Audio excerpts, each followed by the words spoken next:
Pero dice la palabra de Dios claramente: y vuestro Padre Celestial las alimenta aún. Muchas ocasiones, hermanos, andamos bien afanados en gran manera.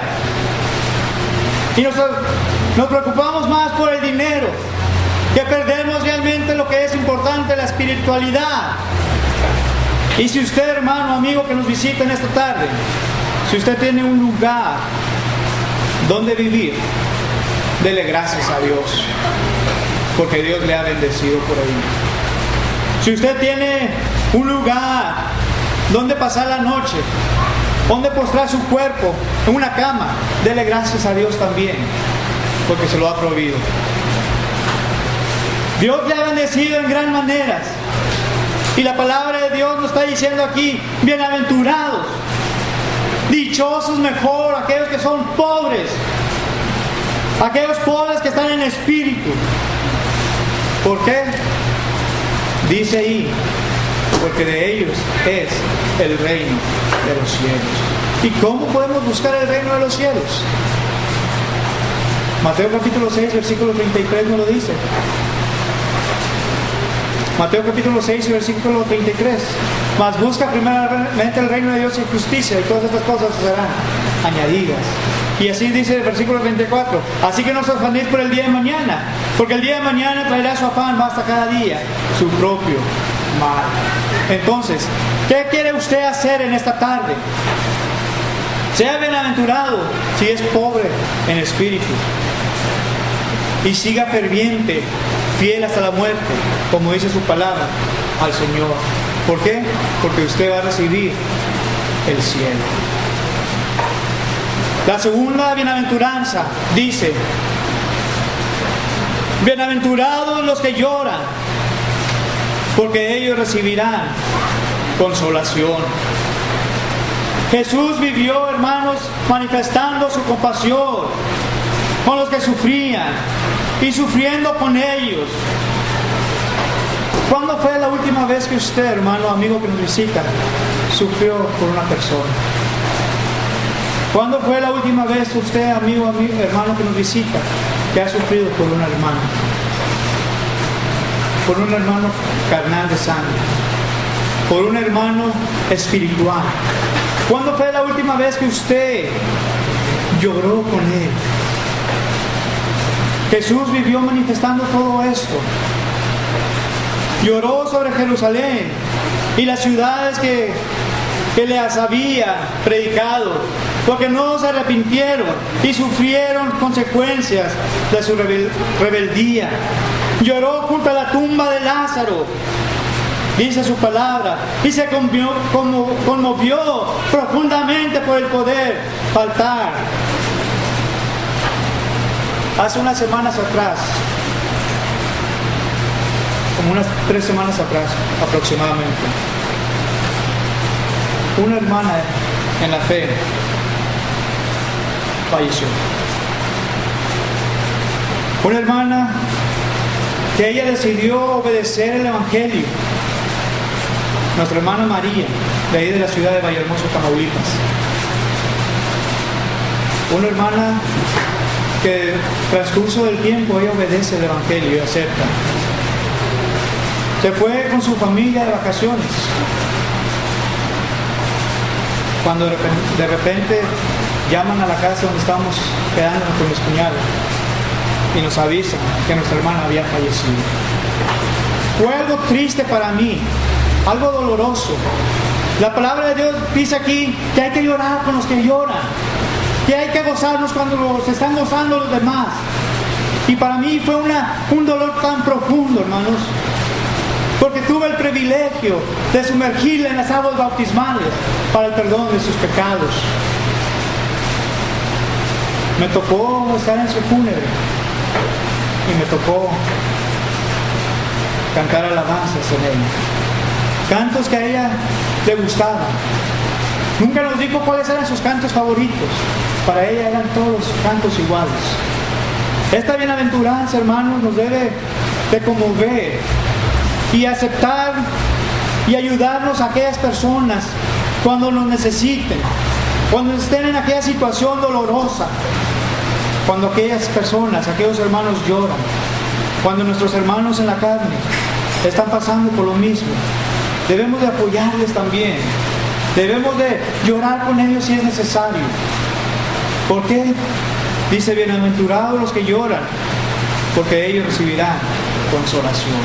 El Señor los va a consolar, les va a dar el consuelo necesario. Vemos aquí claramente que nuestro Señor Jesucristo lloró en la tumba de Lázaro.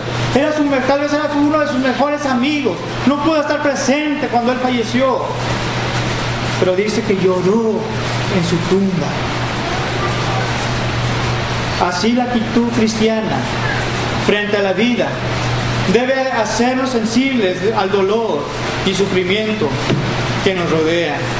Nuestro mundo está sumido en miseria, y como discípulos de Jesús debemos llorar con los que lloran, pues no hacerlo no cumpliremos lo que Dios nos ha dejado aquí que hagamos.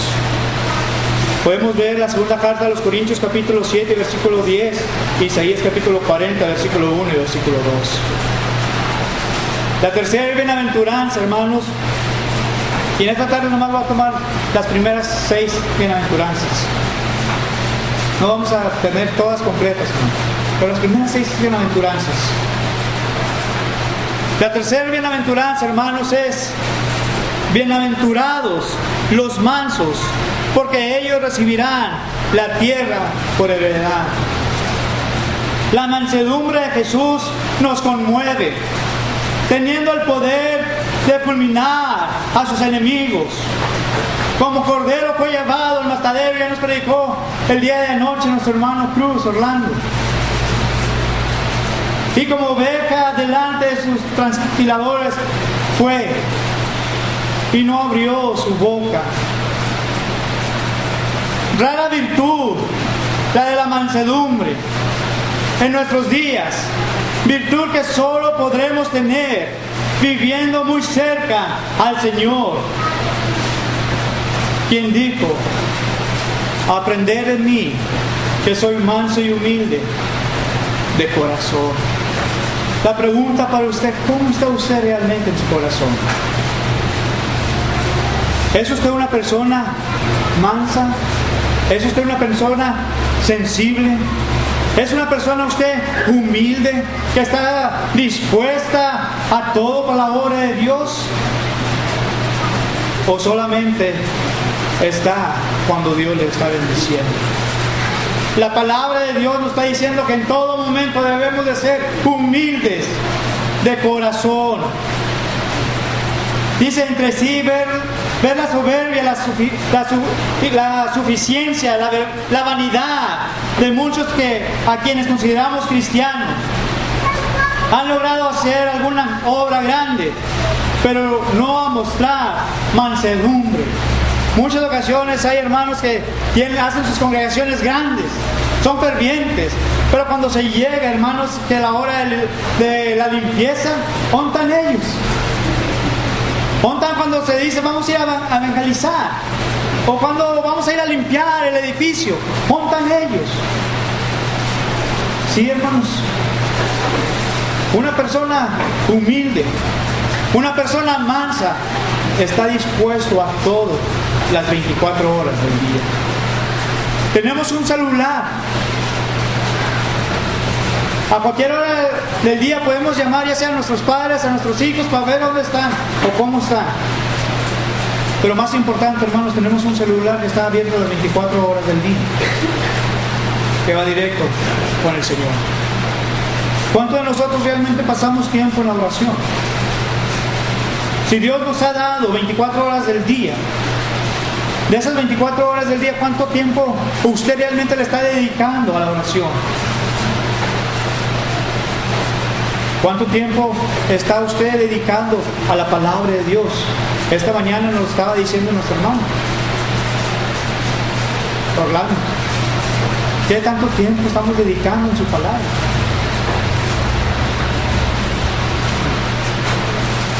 Si no lo ha hecho, es tiempo de iniciar. Es tiempo de obrar. ¿Han logrado hacer alguna obra grande?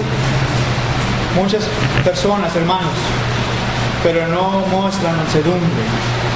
Señor, y esto es para cada uno de nosotros, Señor, enséñanos a ser mansos y humildes de corazón.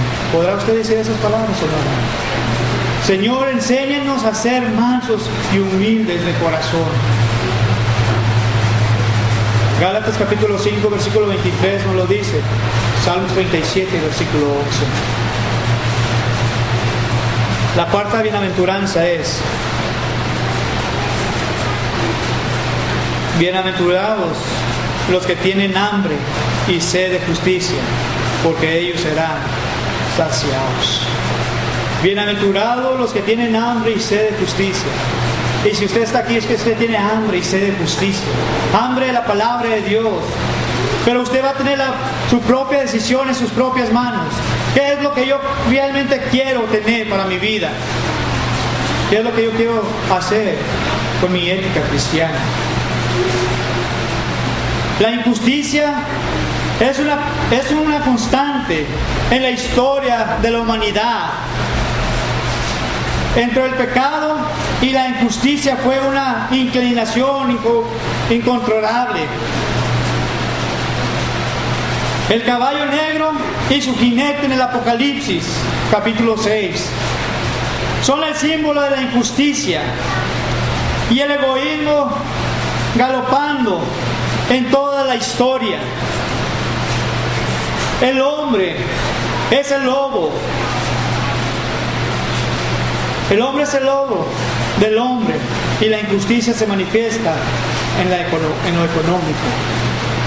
La palabra de Dios nos dice, Romanos capítulo 10 y versículo 3, de la siguiente manera. El libro de los Romanos, capítulo 10.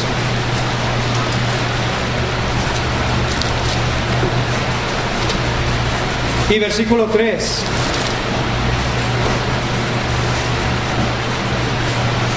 Porque ignorando la justicia de Dios y procurando establecer las suyas propias, no se han sujetado a la justicia de Dios, porque el fin de la ley es Cristo, para justicia a todo aquel que cree. Filipenses capítulo 3 y versículo 9 también nos lo está diciendo claramente. ¿Qué es lo que usted quiere hacer, hermano? ¿Qué es lo que usted quiere hacer o anhela, amigo o amiga que nos visita? La ética cristiana es incompatible con cualquier forma de injusticia, a la vez que el creyente debe tener hambre y sed de justicia. La quinta bienaventuranza dice, Mateo capítulo 5,